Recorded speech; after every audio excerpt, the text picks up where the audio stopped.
Bon ben voilà, bonjour à toutes et à tous. Merci de venir assister à ce webinaire sur la gouvernance des données géospatiales en compagnie de Harmonie Laurent d'Isogeo. Donc nous sommes bien deux sociétés. Bonjour Harmonie. Bonjour Raoul et bonjour à tous. Voilà, donc nous avons également Catherine qui va gérer le webinaire et donc vous pourrez poser vos questions à travers l'onglet questions qui est là, hein, et aussi le chat. On répondra à vos questions à la fin de ce webinaire. Donc, ce webinaire, l'agenda, on va rappeler, on va le faire en deux parties. Donc, je démarrais au niveau de OneSpatial, ensuite, je donnerai la main à Harmonie pour Isogeo, avec une présentation en bref, un rappel de chacune des sociétés, puis les quelques principes de la gouvernance des données. Côté OneSpatial, quels outils nous vous proposons pour vous y aider, brièvement parce que on a des replays de webinaires précédents que vous pourrez aller les revoir, hein, on les présentera ou on les indiquera. Et puis, 6 cas d'usage liés de notre côté OneSpatial à la partie de gouvernance des données qui comprend la qualité, notamment validation, correction, transformation, intégration de la donnée dans vos nouveaux systèmes. Et Isogeo, ce sera un peu la même chose avec aussi cas d'usage et mise en situation, mais ce sera Harmonie qui pourra nous expliquer ça et on finira par un slide de conclusion et on passera aux questions-réponses. Donc en introduction, OneSpatial, donc brièvement 300 employés à travers le monde, hein, 7 localisations. Ici, on parle plus avec le bureau européen, c'est-à-dire qui comprend la France, la Belgique et la Tunisie. Mais on a aussi des collègues, des belles références qu'on peut importer ici en Europe aussi, de nos collègues aux États-Unis, en Australie et la corporate en Angleterre avec un bureau également en Irlande. 30 ans d'expertise, 2000 clients, on ne va pas revenir là-dessus, mais donc nous avons deux partenariats importants avec Esri, partenaire Gold, et avec FME en tant que Platinum Member avec Safe Software plutôt pour FME.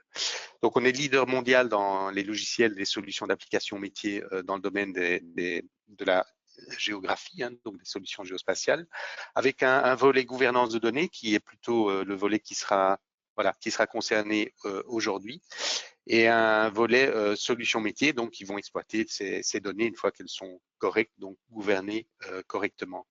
Évidemment, un volet innovation et technologie, donc nos solutions peuvent être exploitées en mode SaaS, sont exploitées les dernières technologies.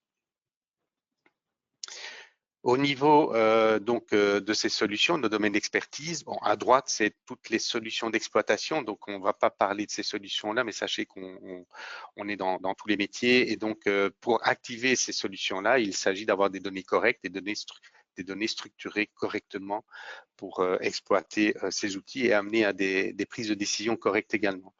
Pour ça, on va plutôt se focaliser sur nos outils à gauche, One Integrate, One Data Gateway, One Data Gateway pour AGIS.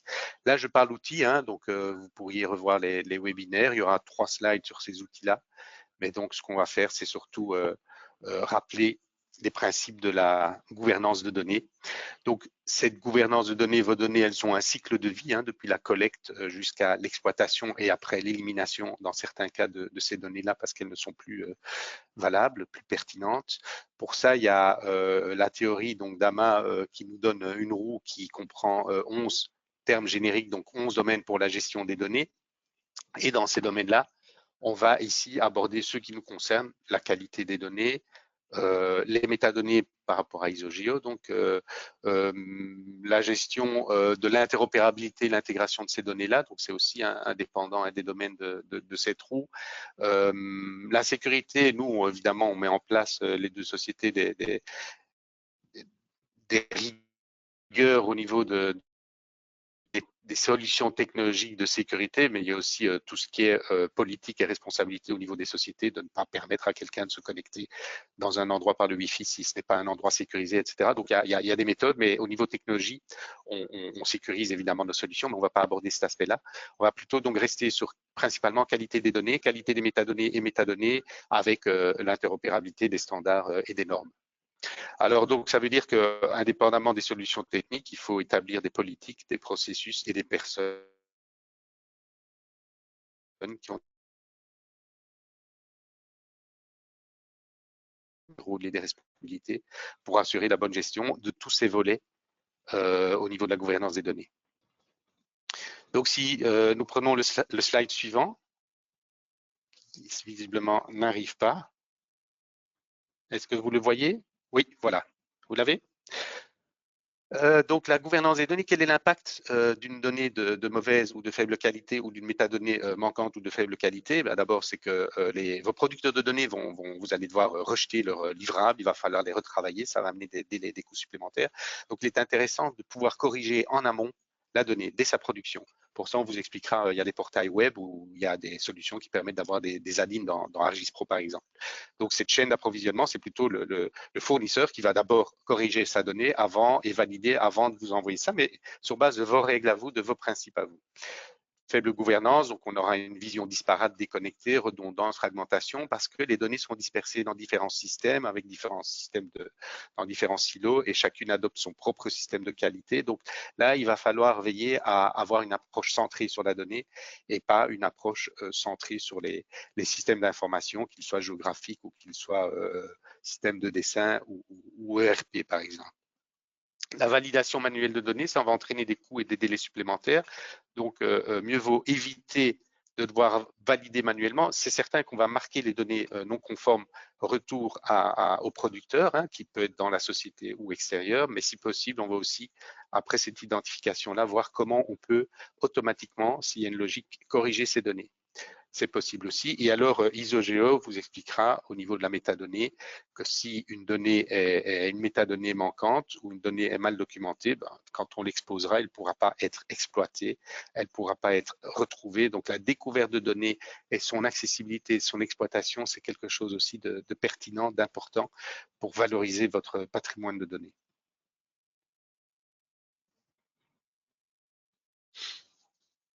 Il y a un petit temps entre chaque diapositive.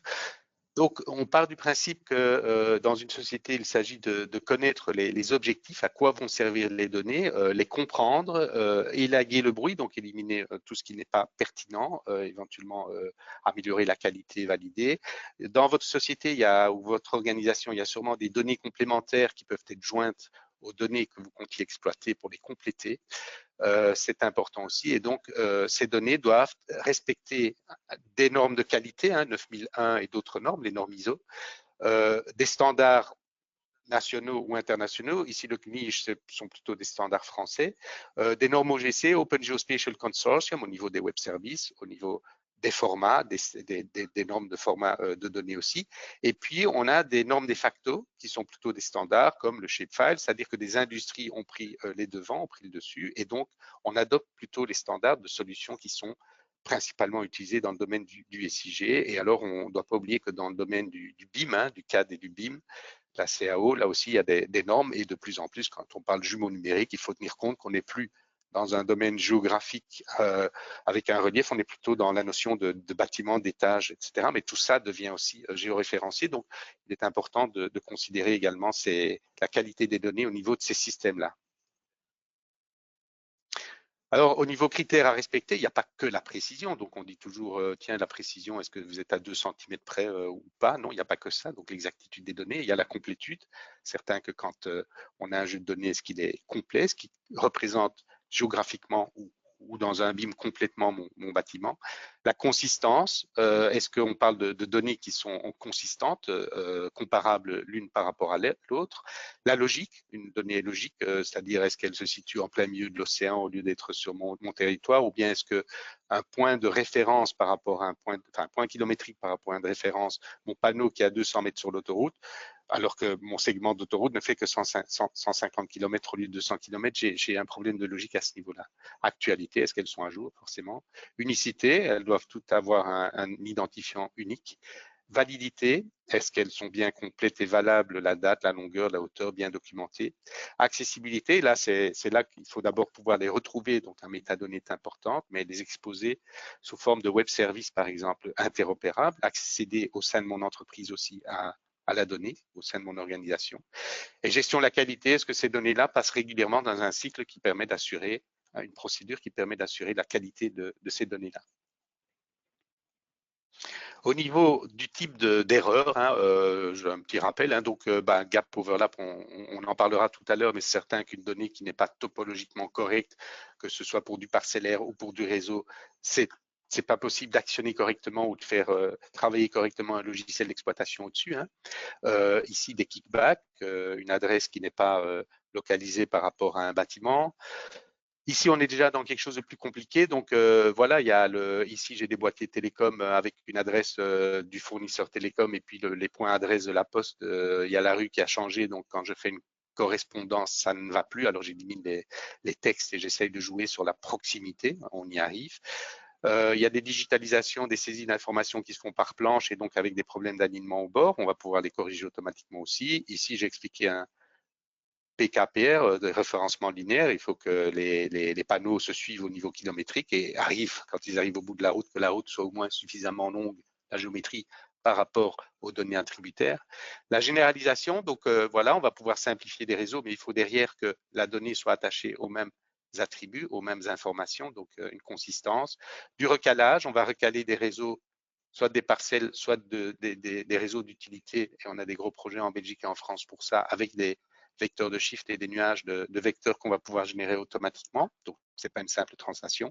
Et ici, de l'inférence. Donc, on a des réseaux pour lesquels il manque les raccordements. Ça représente 10 à 20% du réseau qui n'est pas géré. Il y a peut-être des attachements au niveau des correspondances, au niveau des attributs entre le client et la conduite principale. Mais non, on va pouvoir recréer par des règles métiers automatiquement les correspondances avec un certain nombre de règles et on pourra les valider sur le terrain en partant déjà d'une cartographie supposée, inférée. Et ça, on fait aussi. Et donc, de côté droit, on est plutôt dans la transformation de données. Pour ça, on va brièvement passer en revue trois de nos logiciels. Donc, premièrement, notre One Integrate, notre moteur de règles. Donc, une règle métier, dès que vous exprimez sur papier ou dans un document comment doit se comporter la donnée, on va pouvoir, par exemple, qu'un bâtiment doit être au centre d'une ou dans une parcelle, ne peut pas superposer, etc. On va pouvoir la générer, l'implémenter sous forme de règles dans One Integrate, qui est un moteur de règles automatique. Et toutes nos règles ici et nos actions de marquage ou de transformation, on va pouvoir les stocker sous forme de librairie. Les collègues qui ont la permission vont pouvoir y accéder très facilement. Donc, j'ai un patrimoine centralisé de comportement de la donnée, de détection des non-conformités. Et donc, on va pouvoir notamment se connecter à différents formats, valider et marquer les données non conformes, corriger si la logique existe, créer de nouveaux jeux de données ou remplir la base de données, une copie ou la base de données initiale par les données corrigées, et puis renvoyer à l'expéditeur les données marquées, et on va pouvoir stocker ça de manière consistante, ce processus, et recommencer ce processus indéfiniment à des cycles réguliers sur les données. Ça se fait sans code, ça se fait au travers de différents connecteurs de manière performante. On utilise un cache, donc par rapport à d'autres solutions, c'est extrêmement performant et beaucoup plus collaboratif et beaucoup plus intuitif. Après, quand on a des auteurs de règles qui vont fabriquer donc la logique pour la qualité des données, on va pouvoir exposer ça à travers un portail web, à travers différents projets pour lesquels je peux très facilement créer ces projets-là, dire qui a accès pour mes fournisseurs dans mon organisation ou à l'extérieur. Et eux vont simplement lâcher, je dirais, leur fichier sur une interface web et recevoir un rapport de non-conformité, mais leurs données marquées, des données non conformes marquées dans le format qu'ils exploitent, un DEG, un SHIP, etc. Et donc, ils vont pouvoir, de leur côté, corriger la donnée avant de les redéposer, ou là, une fois passé un seuil de qualité que nous avons admis comme étant, par exemple, 85% pour les externes, 100% en interne, on va pouvoir continuer les procédures dans One Integrate d'intégration des données dans un système avec modélisation dans le système qui va les exploiter. Et enfin, pour ceux qui utilisent ArcGIS Pro, on a directement fait un add-in qui va permettre directement de lancer ces sessions de One Integrate, mais à travers de mon interface SIG. Et si je n'utilise pas ArcGIS Pro, on va pouvoir oublier nos interfaces et utiliser l'API de One Data Gateway pour intégrer nos processus dans d'autres flux de données, comme FME ou d'autres types de scripts Python, etc. Donc, tout ça de manière centralisée. On a des replays, vous les verrez en plus grand à la fin, mais vous pouvez aller voir nos webinaires précédents. On va passer au cas d'usage, 6 cas d'usage. Ici, je suis avec un gros opérateur de réseau d'utilité publique qui gère de l'eau et de l'assainissement. Le problème, c'est qu'il a 28 bases de données, il a des millions de données dispersées au travers de son entreprise, il a un ancien système au niveau SIG, avec des données réparties également dans son ERP et ailleurs. Il veut migrer vers ArcGIS, d'Esri, et donc on va centraliser ces données dans une base de données et on va tenter d'atteindre une mission de qualité de 95%, 95% des données doivent être migrées correctement dans ce système-là. Excusez-moi. Et donc, pour ça, on va exploiter des méthodes de mapping de schéma de l'ancien modèle au nouveau modèle. On va éliminer les doublons, fragmentation. Donc, on va s'assurer la conformité des objets. On va marquer les objets non conformes, retour à l'expéditeur, au producteur pour les modifier au sein de l'entreprise, manuellement ou automatiquement.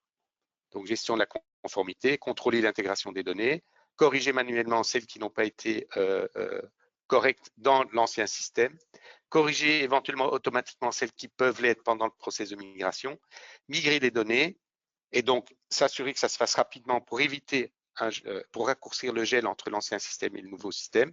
Et puis, après formation, etc., partir en go live sur le nouveau système ArcGIS par rapport à l'ancien système APIC. Tout ça peut être hébergé sur le cloud, Azure notamment, et les données sont cette fois-ci centralisées au lieu d'être dispersées dans des différents silos. Quand on parle de BIM et de FM, le cas de Google, qui est un de nos clients, ils ont un département qui s'occupe du bien-être des employés au sein des différents bâtiments de Google. Donc, il y a toute une notion de workspace management, d'aménagement, etc., pour lequel ils reçoivent énormément de plans DEG de différents producteurs de bâtiments, hein, donc les opérateurs. Et donc, ces plans, le problème, c'est quand ils arrivent dans un système de gestion des espaces qui s'appelle Tririga, hein, une sorte de BIM, eh bien, Tririga est peu transparent ou peu permissif. Il faut que les données, pour produire de l'intelligence derrière et faire un système actionnable, soient d'extrêmement bonne qualité et modélisées selon son schéma de données. Et pour ça, il y a eu énormément de problèmes de la part des producteurs de dessins. Et ce qu'on a fait, c'est fabriquer des règles de qualité. Hein. Donc, une couche dans un dessin, une couche 0 doit être vide, les objets se comportent de telle manière, etc., les attributs.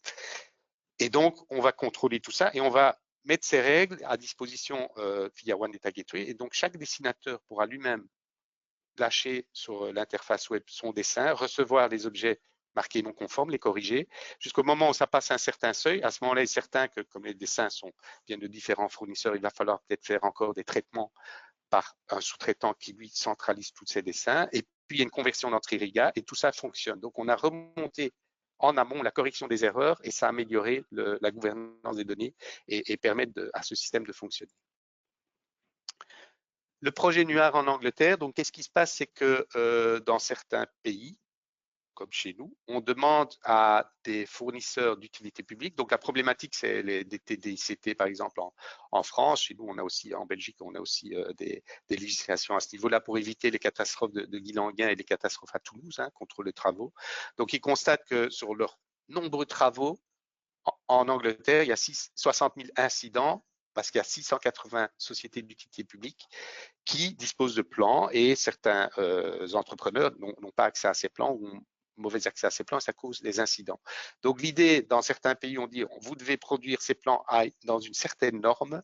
Ici, les Anglais ont plutôt demandé à travers l'hygiène, Ordnance Survey, l'hygiène locale, de dire on va, moyennant un subside et un projet, faire en sorte que ces sociétés d'utilité publique, on va les aider à transférer leurs données dans un modèle de type utility, mais qui est OGC compliant, compatible OGC, donc qui est normé, et donc qui va permettre à ces 680 sociétés d'utilité publique qui gèrent différents actifs au niveau du sous-sol de mapper leur schéma par rapport à celui de ce modèle-là et de valider la qualité des données. Donc, on a fait une session par société d'utilité publique qui va ouvrir leurs données, convertir dans le bon schéma, valider la qualité, renvoyer par One Data Gateway, renvoyer le résultat chez eux directement pour qu'ils corrigent les non-conformités. Une fois que ça passe à un seuil de qualité, injecter tout ça dans ce modèle-là et après, Ordnance Survey et d'autres sociétés vont pouvoir commencer à construire des applications SIG au-dessus pour visualiser la totalité d'un réseau qui correspond à un modèle interrogeable, unique, interopérable qui est unique. Donc, ça a apporté énormément de souplesse et d'interopérabilité par rapport aux données et par rapport à nos solutions qui ont automatisé tout le processus. Service d'incendie et de secours, ben voilà un gap ici entre deux zones de secours. Si vous êtes habitant dans cette zone-là et que vous n'êtes pas attribué à une ou une autre zone de secours, il est certain qu'on ne pourra pas venir vous aider. Si en arrivant, le sens de circulation est mauvais et votre point adresse n'est pas référencé correctement, on va perdre du temps à vous secourir, et notamment si les adresses ne se suivent pas ou si les adresses ne sont pas du côté pair et impair correctement positionnées. Toutes ces données-là, ici aux États-Unis, fournissent de différents États, enfin viennent de différents États, et donc il a fallu valider pas mal d'informations liées aux adresses, aux attributs et aux géométries, et ensuite permettre de passer d'un ancien système à un autre, mais on a demandé aux États, les fournisseurs de données, d'eux-mêmes valider les données à travers One Data Gateway. Ça a permis vraiment d'accélérer le processus et d'obtenir une solution homogène, géographiquement homogène, parce que le NG911, donc tout ce qui est secours, là-bas, ils sont un petit peu responsables de leur cartographie. Si on parle de la 3D, on a les villes en général qui commencent à exploiter la 3D. À la base, elles utilisaient du mesh, donc du maillage non intelligent, et donc elles sont passées à du CityGML, qui est quand même un format vectoriel 3D avec un ID, avec une certaine structure qui permet d'être exploité par des outils d'analyse par la suite. Le problème, c'est que souvent, ça reste au niveau du POC, d'un proof of concept, parce que les outils utilisés ne sont pas assez performants, et donc nous, on les a aidés avec nos solutions. One Integrate valide aussi les données en 3D, hein, les dépassements au niveau des volumes, les snappings de face, les confinements, les superpositions. Ça a permis d'industrialiser leur process, de rendre la solution performante, hein, que ça ne bloque pas après 1 km², plus puissante, et donc d'obtenir une validation de toutes ces données 3D, CityGML produites à travers des outils qui vont extraire des points, des données radar ou lidar, les volumes en CityGML, mais donc d'éviter ces superpositions de faces, etc. Ici, par exemple, on a un sol qui ne touche pas à quelques millimètres près ou quelques centimètres près. La règle, c'est est-ce que le sol touche bien le mur? Est-ce que le plafond touche bien le mur? Est-ce que le volume en LOD2, c'est-à-dire c'est un volume global qui comprend notamment le fait qu'il y a un air climatisé au-dessus et une cheminée, ce volume-là, il y a des outils d'analyse qui ne permettent pas de les exploiter si on ne sépare pas le bâtiment lui-même de ce qui est sur le toit. Et après, si on le sépare, chose qu'on peut faire, il faut aussi savoir est-ce qu'on laisse un trou ou est-ce qu'on bouche le trou. Donc tout ça, ça va permettre aux outils d'analyse derrière d'exploiter ces données 3D, et sans nous, ce ne serait pas possible et peu performant.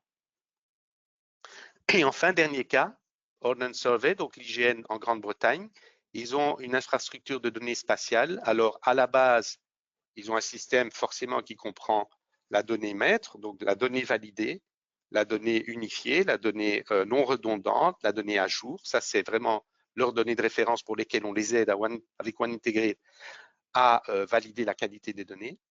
Ensuite, ils ont des processus pour transformer ça en un produit exploitable par le citoyen, par les industries, une carte avec une possibilité de zoomer, de naviguer dans la carte. Ça, c'est un produit dérivé de ces données-là.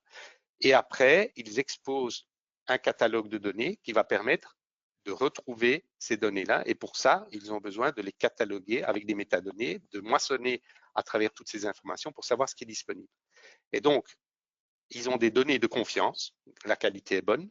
Ils ont des données accessibles, donc exposées et accessibles, hein, parce que c'est de l'open data ou pas, c'est leur politique à eux. Et enfin, ils ont moissonné correctement les métadonnées et donc elles sont documentées correctement par des métadonnées. Et c'est là où je vais passer la main à Harmony et donc Isogeo pour expliquer comment on assure ce find ici. Et voilà, donc Harmony, je pense que c'est à moi de donner la main. Donc le find, pour exploiter la valeur des données géospatiales, il faut pouvoir les trouver facilement, les comprendre et y accéder.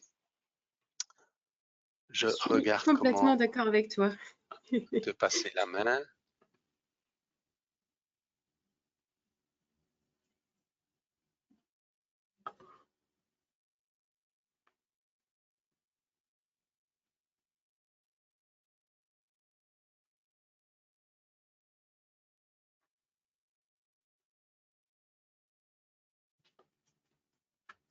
Je crois qu'on a perdu Raoul. Alors, hop. Ah, c'était de mon côté, je pense qu'il y avait Tu une es mauvaise revenu, Raoul? Je suis revenu, mais est-ce que ma présentation peut être finalisée correctement? Mais écoute, je pense que c'est tout bon. Je veux Voilà, bien je que te laisse tu la me main. dises si... Est-ce que vous voyez mon écran? Oui, on voit ton écran. Parfait. Alors, attendez, parce qu'il faut que je jongle avec mes deux écrans.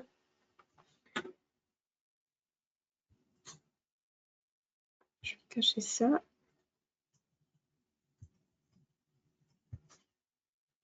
Alors, c'est parti. Alors, donc, avant de vous parler de la solution logicielle ISOGEO, je vais d'abord faire un bref aparté sur la société. Donc, la société ISOGEO, elle a été créée en 2009. Donc, nous fêtons aujourd'hui nos 15 ans d'existence. Donc, on est une structure beaucoup moins grosse que celle de One Special, bien sûr. Hein. Nous, on est vraiment encore à taille... de toute petite taille. Aujourd'hui, on est 12 collaborateurs, 14 peut-être. À l'heure actuelle, la photo n'est plus à jour. Mais en tout cas, voilà, une petite structure basée à Paris, en France. Et puis, donc, aujourd'hui, on a des clients en France et dans les pays francophones, en Suisse, en Belgique et au Québec. Et nous avons donc une soixantaine de clients récurrents. Donc, ce que j'appelle récurrents, ce sont des clients qui ont démarré, bien poursuivi avec nous un projet de catalogage des données géographiques et qui aujourd'hui mènent des projets de gouvernance des données de manière un peu plus globale également. Alors, donc, ce que vous voyez ici, c'est le credo d'ISOGEO. Donc, finalement, notre offre, elle tourne autour de la gestion et de la valorisation des données. Donc, notre solution, elle va venir apporter à la fois une aide en termes d'administration de la solution de catalogage, mais ensuite, le point important qu'on cherche à développer également, c'est justement ne pas laisser ce patrimoine dans les placards, mais bien le mettre à disposition du plus grand nombre selon les souhaits de l'organisation. Oups, excusez-moi, j'ai tout perdu. Alors, donc, bien gérer son territoire chez ISOGEO, ça passe par le fait de bien gérer sa donnée dans un premier temps. Donc, pourquoi? Eh bien, justement, parce qu'en cas de situation d'urgence, les premières données que l'on va mobiliser, notamment en France pour les SDIS, les services les pompiers, en fait, ce sont les données territoriales, les données géospatiales, géolocalisées. Elles peuvent porter différents noms, mais en tout cas, ce sont bien les données géographiques. Et il est extrêmement important en cas de situation d'urgence de pouvoir y accéder rapidement. Et pour cela, une solution de catalogage, je ne dirais pas que c'est forcément nécessaire, mais en tout cas, ça peut être d'une très très grande aide.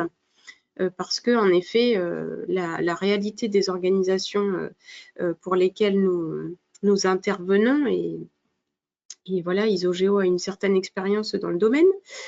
Donc, finalement, on voit que les données géographiques sont souvent dispersées de manière technique, architecturale, c'est-à-dire qu'elles peuvent être stockées dans divers services et puis stockées sous forme divers, sous base de données ou bien sur des postes fixes. Elles peuvent être également isolées, donc laissées à l'abandon, je dirais, sur un poste et puis finalement elles passent aux oubliettes. Elles peuvent être également dupliquées, donc ça c'est le cas inverse, dupliquées dans divers services avec finalement des millésimes peut-être différents, en tout cas des versions différentes qui coexistent. Et tout ça forcément ça montre bien une réalité, c'est que la gestion de ces données n'est pas forcément excellente. Et finalement, du coup, le manque de gouvernance des données, aujourd'hui, on sait qu'il va entraîner une perte de temps importante par rapport à l'exploitation des données et puis une dégradation des qualités de cartes produites, c'est-à-dire que tout ce qui va être produit, Raoul le disait tout à l'heure, tout ce qu'on produit à partir de données géographiques de mauvaise qualité va forcément être de qualité moins bonne, voire mauvaise. Et puis, bien sûr, les analyses cartographiques qu'on en fera seront un peu erronées. Donc justement, pour rentrer un petit peu plus dans le détail de cette présentation un peu globale, je vous propose une mise en situation. Donc pour cela, je vais imaginer que je suis un utilisateur final d'une organisation publique ou privée, mais en tout cas que mon objectif et ma mission, la mission qui m'a été confiée par mon supérieur, c'est de réaliser une carte sur ArcGIS Pro ou bien sur QGIS, et cette carte, elle doit traiter des données, notamment le trait côtier, et puis des données qui touchent au littoral, puisque l'analyse cartographique qui va en découler, c'est justement pour anticiper les risques du réchauffement climatique sur un territoire de la côte française. Alors, imaginons donc que l'utilisateur final, c'est moi, c'est Harmonie. Et donc, dans mon organisation, on ne dispose pas de solution de catalogage, ni ISOGEO, ni une autre.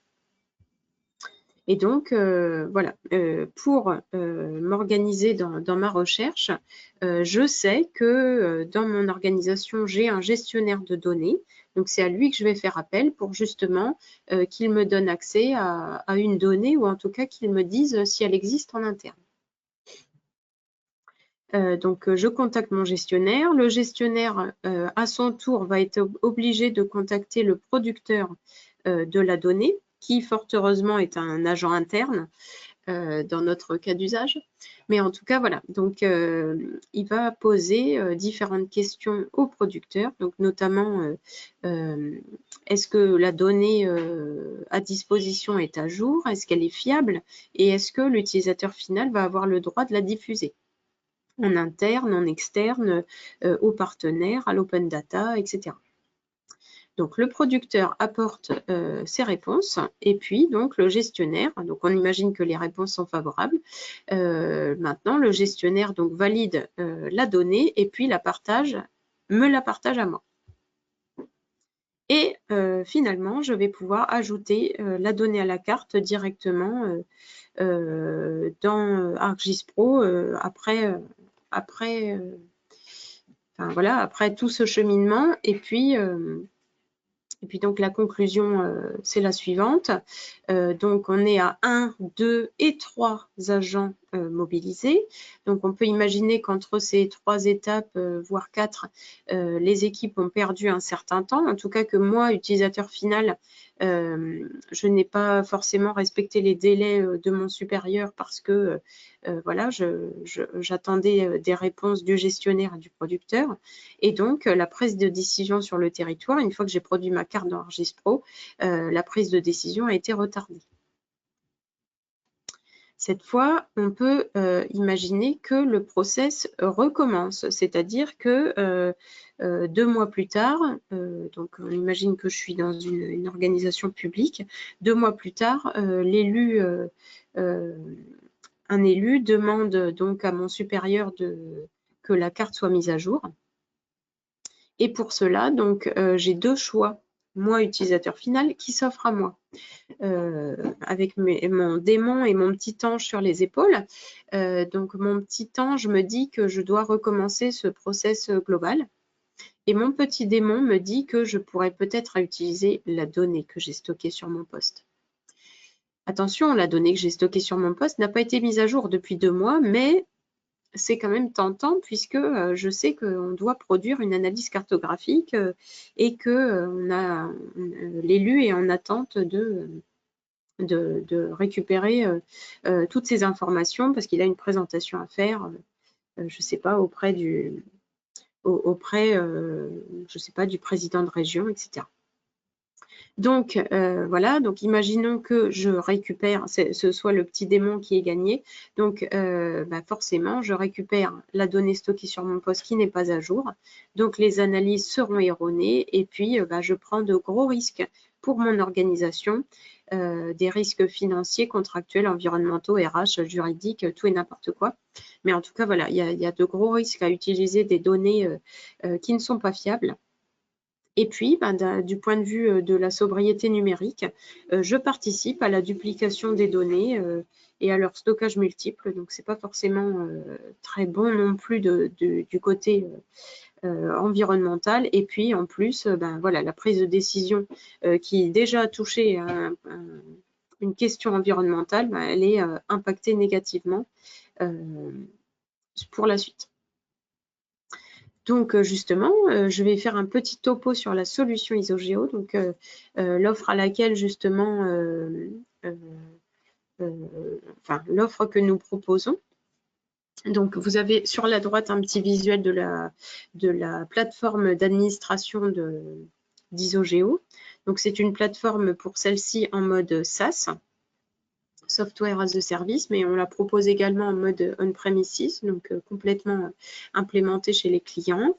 C'est une plateforme donc, qui centralise toutes les métadonnées d'un client. Donc, ce que j'appelle un client, ça peut être une organisation globale ou bien un service, une direction, puisqu'on a la possibilité aussi de travailler en collaboration entre plusieurs groupes de travail. Et puis, donc, au sein de cette plateforme, vous allez retrouver l'ensemble des métadonnées d'un patrimoine sous la forme d'un inventaire unique et exhaustif. Et puis ensuite, une fois que donc on sera passé à la phase de valorisation, valorisation des métadonnées, on pourra donc utiliser les modules et les applications tierces de telle manière à valoriser cet inventaire au travers de divers usages, donc notamment le partage de catalogue, la publication des métadonnées en interne, en externe, à l'open data, et puis également la possibilité de visualiser et d'intégrer directement les données dans les outils métiers quotidiens du SIG, donc ArcGIS Pro, Web App Builder, Arcopol Builder, Experience Builder, de même que QGIS ou d'autres outils. Et puis, donc, un accompagnement personnalisé, bien évidemment, puisque le patrimoine de mon organisation n'est pas celui de mon voisin. Donc, cette fois, je reviens à mon cas d'usage. Et cette fois, on imagine que donc, je reviens 6 mois plus tard et la solution Isogeo a été implémentée dans mon organisation. Donc, je suis toujours l'utilisateur final. Je recherche ma donnée.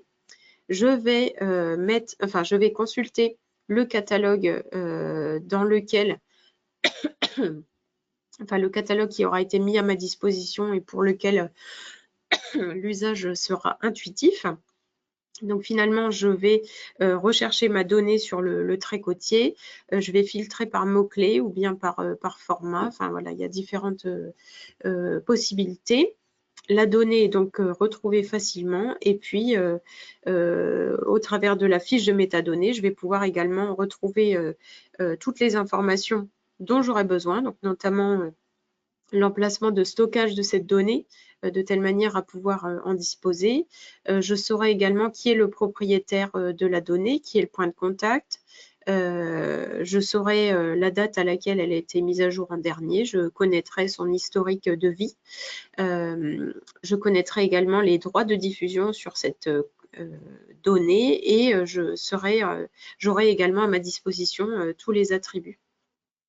Donc voilà, une fois que j'ai retrouvé ma donnée, je choisis donc de l'ajouter à la carte directement depuis Isogeo et finalement j'ai été autonome à la fois dans ma recherche de données ainsi que dans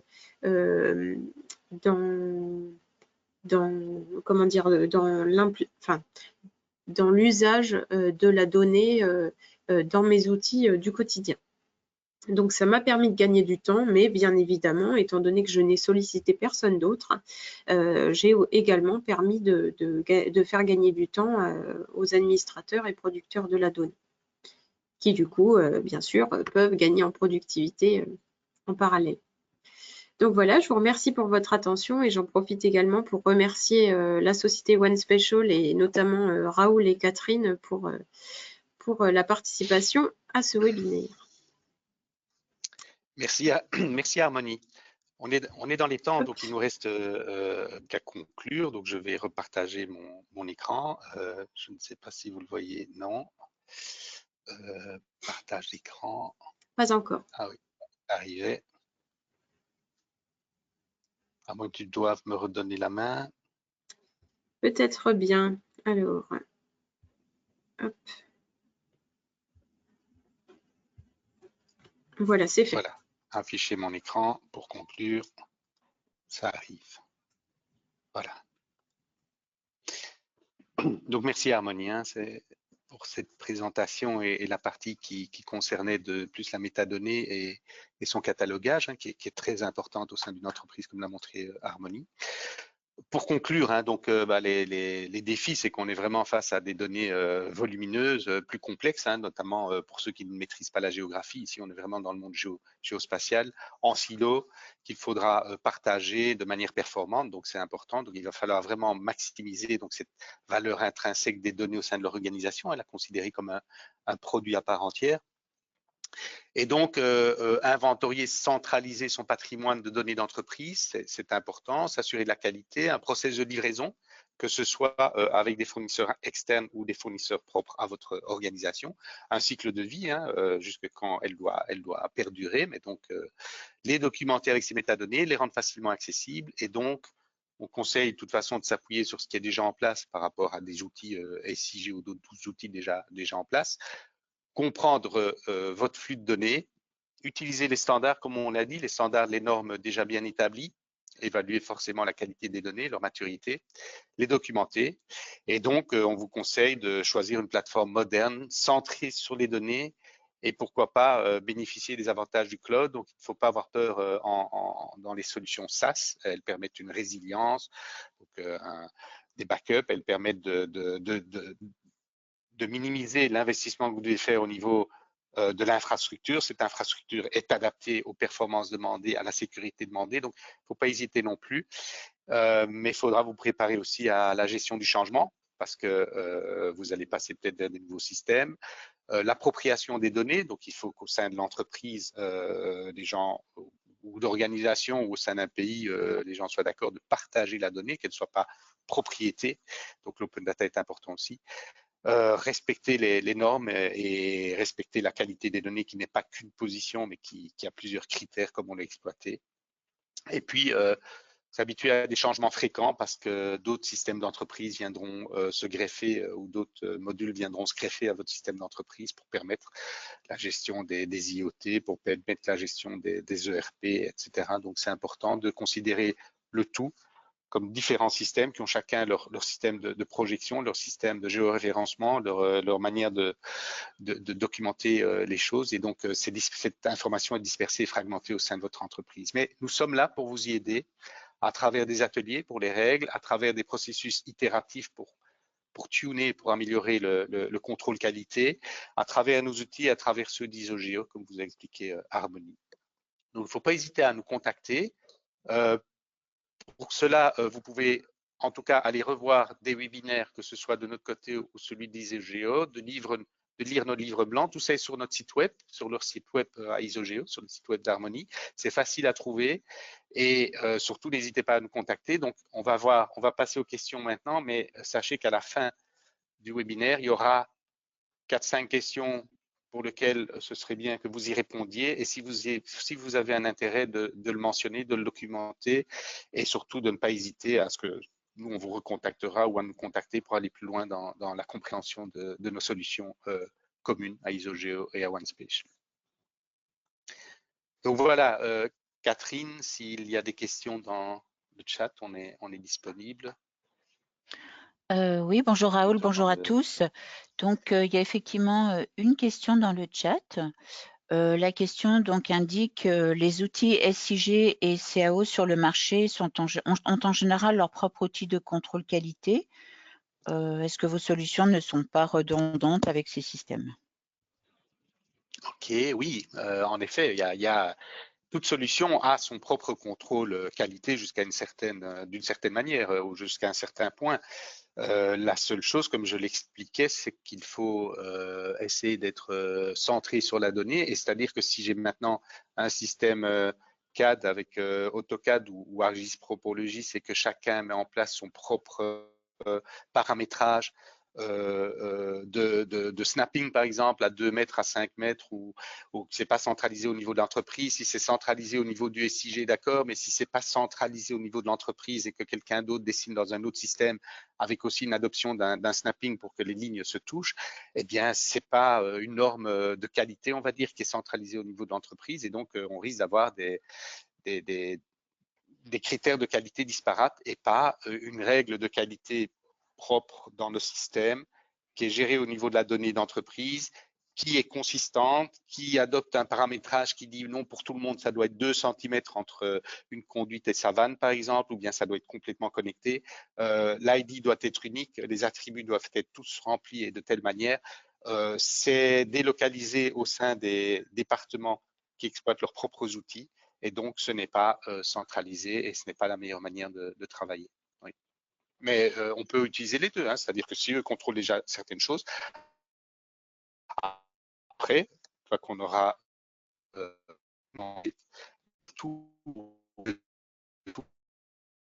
donc éliminer des silos et réunir le tout, il y a de toute façon des contrôles à faire sur le fait que les données ont été saisies sur différents territoires par différentes personnes aussi. Donc, il y a de la réconciliation aussi à faire, des transformations et puis de l'intégration.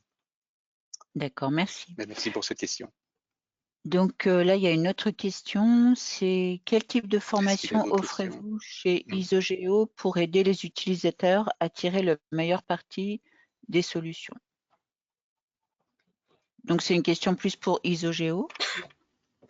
Est-ce que vous pouvez répéter, Catherine, s'il vous plaît? Oui, donc quel type de formation offrez-vous chez Isogeo pour aider les utilisateurs à tirer le meilleur parti des solutions? D'accord.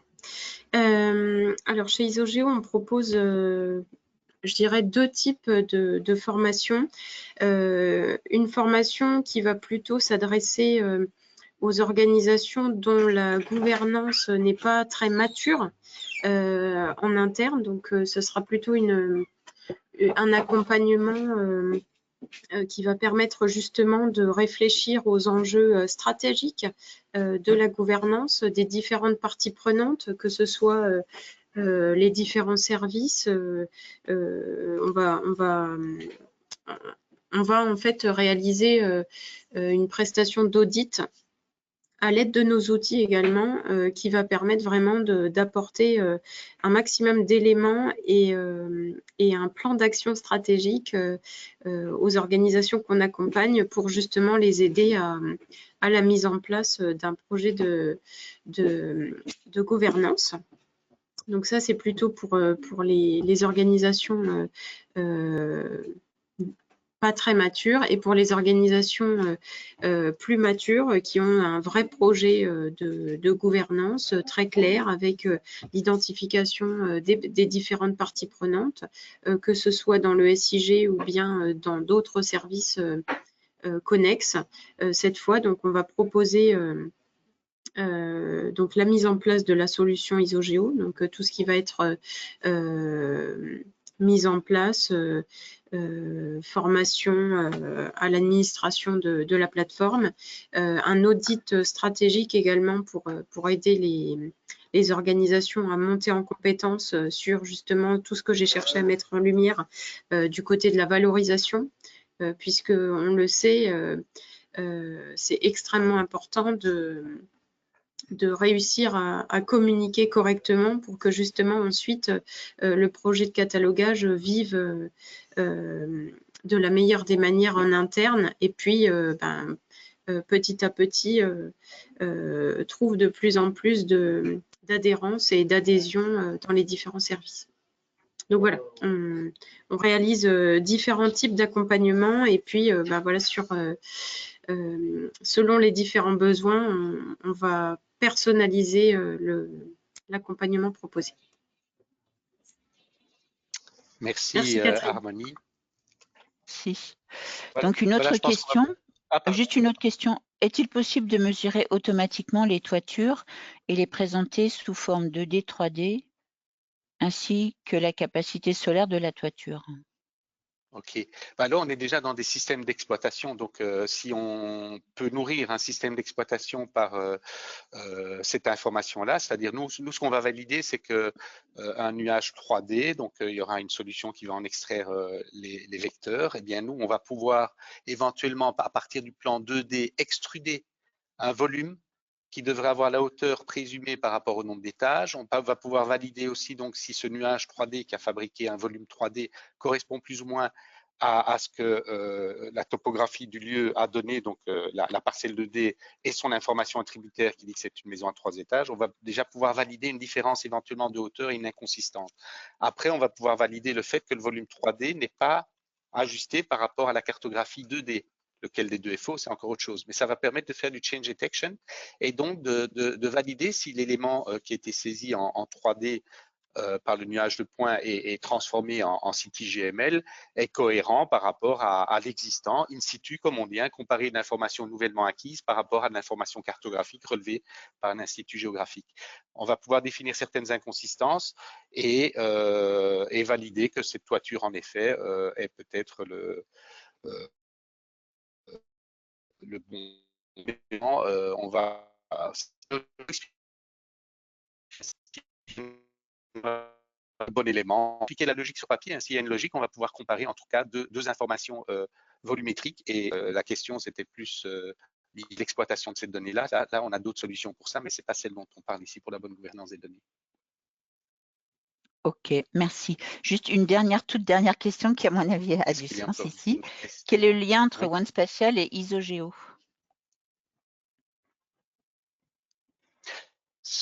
Le lien, c'est une collaboration sur certains cas, c'est-à-dire il y a une complémentarité entre ISOGEO et OneSpatial dans cette gouvernance de données pour lequel chacun s'attache à répondre à certains des domaines, des 11 domaines dont on a parlé au début, et donc il y a une excellente collaboration. Et moi, ayant également été dans le domaine du catalogage d'informations, c'est vraiment différent du SIG en lui-même, et c'est une expertise et une expérience, une compétence qu'il faut maîtriser, et c'est pour ça qu'on travaille avec ISOGEO dans ce domaine-là. C'est pas donné à tout le monde de rentrer dans cette notion de catalogage, moissonnage, métadonnées, etc. Enfin, c'est mon point de vue. Maintenant, Harmonie peut donner le sien. Mais c'est pour ça non, mais écoute, je suis complètement d'accord avec tout ça. J'ajouterais simplement que voilà, on est aussi amené dans le cadre de collaboration professionnelle à travailler ensemble justement souvent sur des solutions SRI. Donc voilà, c'est une collaboration à la fois technique et technologique, justement pour à la fois par rapport à les services et les usages qu'on remplit, et en même temps par rapport aux fonctionnalités complémentaires que nous proposons conjointement. Voilà. Très bien. Est-ce qu'il y a d'autres questions, Catherine? Non, il n'y a plus de questions. Merci à tous, en tout cas, d'avoir participé à ce webinaire. Et on va le mettre en replay sur donc notre site internet, et vous pourrez donc le regarder à nouveau ou le partager avec des collaborateurs de votre organisation. Très bonne journée à tous. Au revoir. Un petit point, je voulais rajouter, je voulais remercier les différents pays francophones qui ont participé. Tout à l'heure, sans le faire exprès, j'ai shifté d'un écran à l'autre, mais pour voir la liste des pays participants, que ce soit en Europe, Suisse, Luxembourg, Belgique, France, ou que ce soit en Afrique, il y a eu pas mal de participants, et en dehors de la France métropolitaine aussi, les Antilles. Merci. Merci. Passez une bonne journée. Merci beaucoup, à bientôt. Au revoir.